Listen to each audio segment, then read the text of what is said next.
Hello বন্ধুরা, RST সিনে এক্সপ্লেনে আপনাকে স্বাগতম।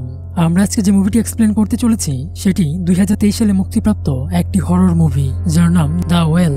মুভিটির কাহিনী একটি অভিশপ্ত পেইন্টিংকে ঘিরে, যে পেইন্টিংয়ের রহস্যের ভেতর লুকিয়ে আছে এই মুভির গল্প। চলুন তাহলে কথা না বেরিয়ে চলে যাই মূল আলোচনায়। ওকে, মুভি শুরুতে দেখানো হয় 1993 সালে একটি বাসে করে একজন মেয়ে, যিনি পেশায় একজন চিত্রকর মানে পেইন্টার, যার পেশা বিভিন্ন ছবি আঁকা, তিনি বাসে করে কোথাও যাচ্ছেন। সেই বাসে মাঝপথে আরো 3 জন মানুষ উঠল।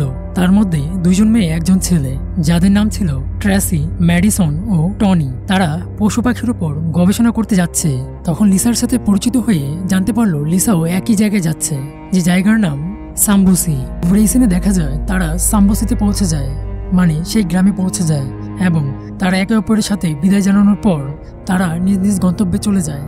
এই সিনে দেখা যায় পরের দিন সকালে লিসা একটি বাস স্ট্যান্ডে বসে থাকে। তখন একটি লোক আসে যার নাম মার্কাস। মার্কাস বলে, এখানে বাস আসবে না, তুমি কোথায় যাবে? লিসা বলে, আমি মালবিজ ম্যানশনে যাব।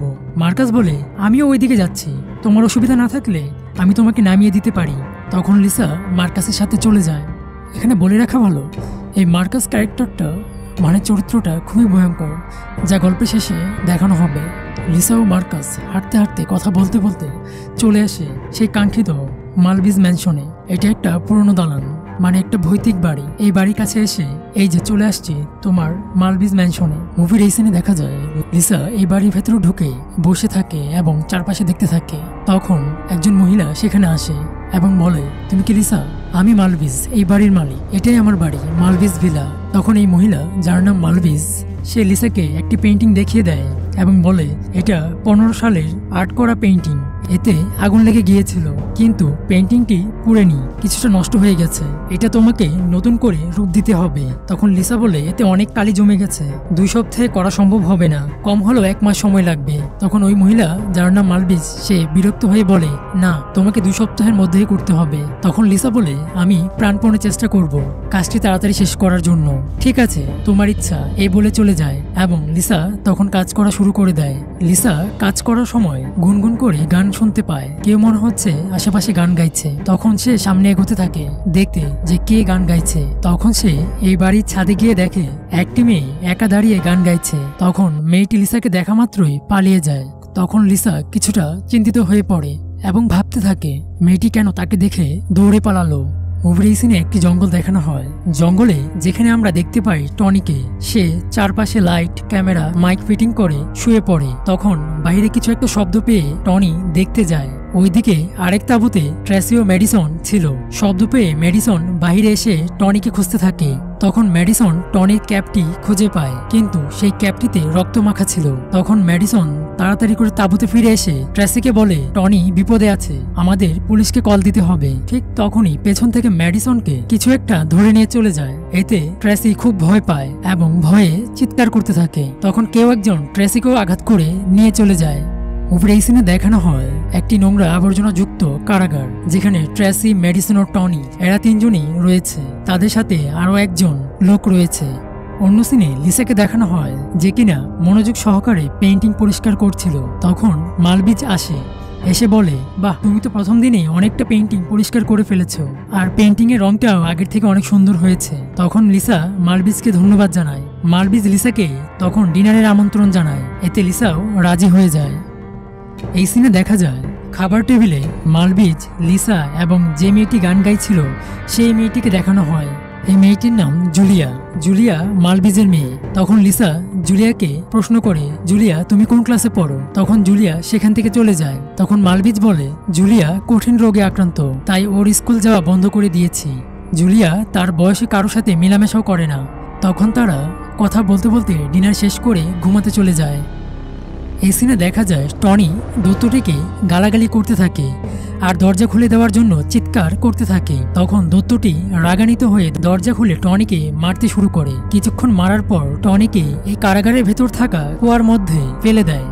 এইদিকে লিসা পেইন্টিং এর কাজ করছিল। তখনই পেইন্টিং এর ছবি দেখে তার শরীর শিউরে ওঠে এবং আতঙ্কে তার হাত কেটে যায়। তখন লিসা কোনোরকম ভাবে হাতের রক্তটা বন্ধ করে আবার কাজ করতে শুরু করে। তখন হঠাৎ বিদ্যুৎ চলে যায় এবং সেখানে লিসা তার বাবাকে দেখতে পায়, যিনি লিসাকে বলতেছে, তোমার উপর ভরসা করে আমি ভুল করেছি।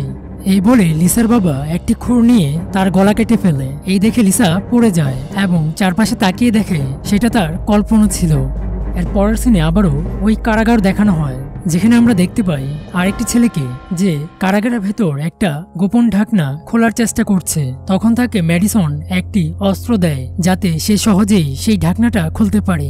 মুভির এই সিনে দেখানো হয় মালবিজ ম্যানশনে লিসা পেইন্টিং এর কাজ শেষ করে তখন পিছন থেকে একটি শয়তান এসে লিসার গলা চেপে ধরে। তখন লিসার ঘুম ভেঙে যায় এবং সে বুঝতে পারে সে স্বপ্ন দেখছিল। তখন সে পেইন্টিং এর দিকে তাকাতে দেখে তার স্বপ্নে দেখা সেই শয়তানটির সাথে এই পেইন্টিং এর শয়তানটির চেহারা অনেকটাই মিল আছে।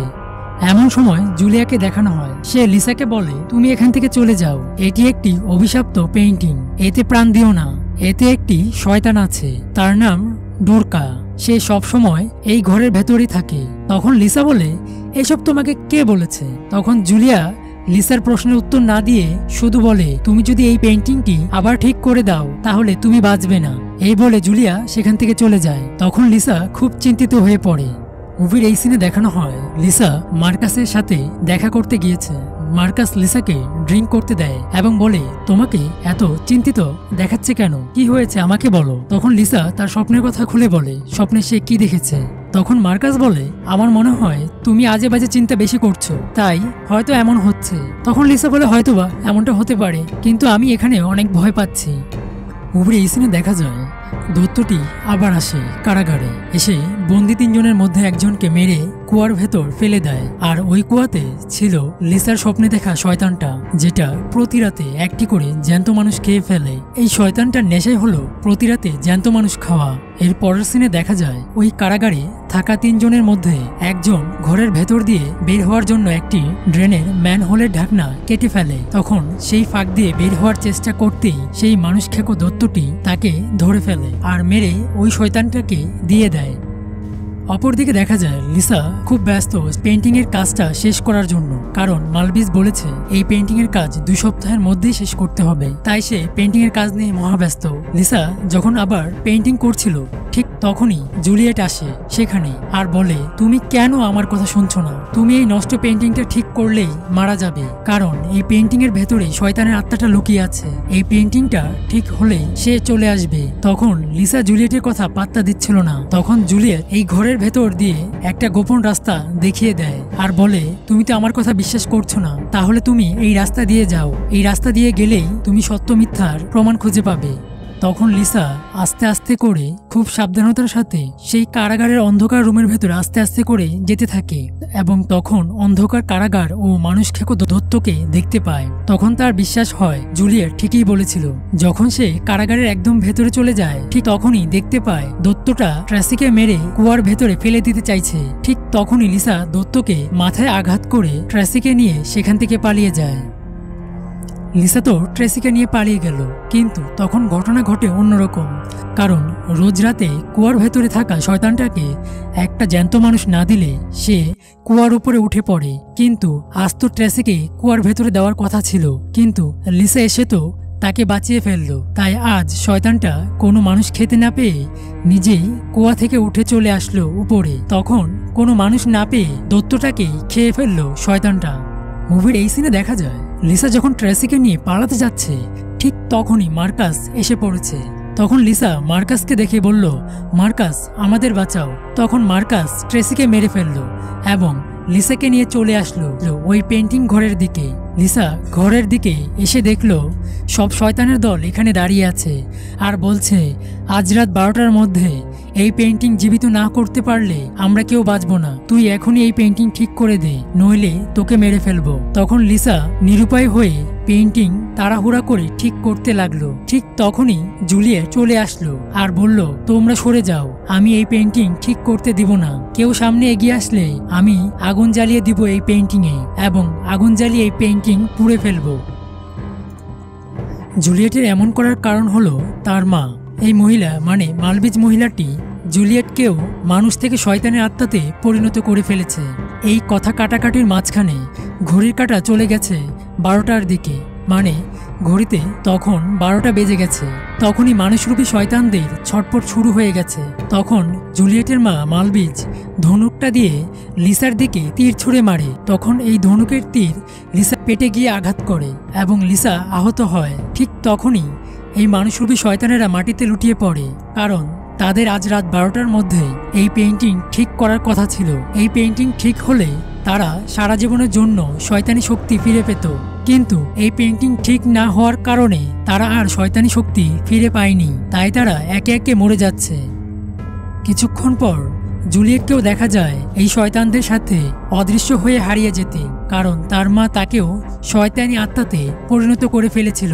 তাই জুলিয়েট সবসময় তার মাকে দেখতে পারত না, কারণ মা হয়ে নিজ হাতে মেয়ের এমন ক্ষতি করেছে। মুভি এন্ড অফ দ্য সিনে দেখা যায় সব শয়তান শেষ হয়ে গেলেও ওই যে কুয়ার ভেতরে থাকা শয়তানটা তো রয়ে গিয়েছিল। সেও চলে আসছে, এসে দরজায় লাথি দিচ্ছে। তখন এক পর্যায়ে শয়তানটা লাথি দিয়ে দরজাটা ভেঙে ফেলে। তখন লিসা ওই পেইন্টিংয়ে থাকা একটি শয়তানি মন্ত্র পড়তে থাকে। তখন শয়তানটা সেই মন্ত্র শুনে মাটিতে লুটিয়ে পড়ে। আর এই সিনের মধ্য দিয়ে রহস্যময় এই মুভিটি আজকের মতো এখানে শেষ হলো। আজকে বিদায় নিচ্ছি, দেখা হবে পরবর্তী কোনো ভিডিওতে। ততক্ষণ সাবস্ক্রাইব করে পাশেই থাকুন। ধন্যবাদ।